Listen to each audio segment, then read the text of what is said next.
നമ്മുടെ നാട് കേട്ടിരുന്ന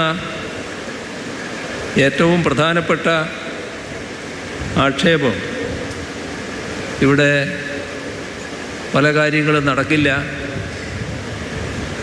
ഒന്നും നേരെ ചൊവ്വേ നടക്കില്ല, ഇതൊന്നും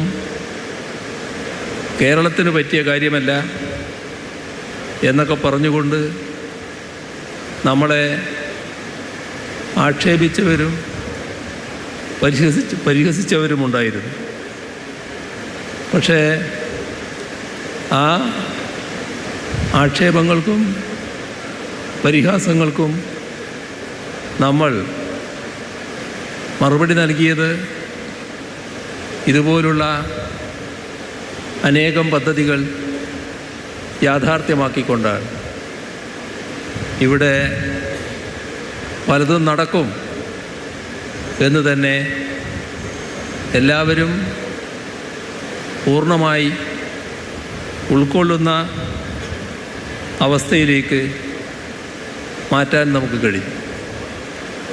ഇപ്പോൾ വിഴിഞ്ഞം പദ്ധതിയുടെ രണ്ടാം ഘട്ടത്തിലേക്കാണ് കടക്കുന്നത്. രണ്ടാം ഘട്ടം യഥാർത്ഥത്തിൽ രണ്ടാം ഘട്ടമല്ല, ഇവിടെ സൂചിപ്പിച്ചു 2, 3, 4 ഘട്ടങ്ങൾ ഒന്നിച്ച് ചേർത്തുകൊണ്ട് രണ്ടാം ഘട്ടമായി പൂർത്തീകരിക്കാനാണ് ശ്രമിക്കുന്നത്. അതിൽ അദാനി പോർട്സും നല്ല സഹകരണാത്മകമായ നിലപാടാണ് സ്വീകരിച്ചിട്ടുള്ളത്. അതാണ് നേരത്തെ കരുണാദാനിയും ഇവിടെ വ്യക്തമാക്കിയത്.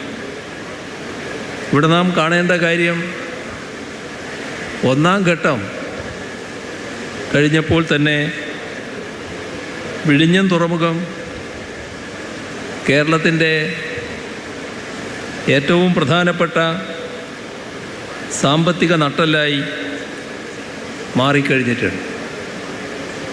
ലോകത്തെ ഭീമൻ കപ്പലുകൾ ഇവിടത്തേക്ക് വരികയാണ്.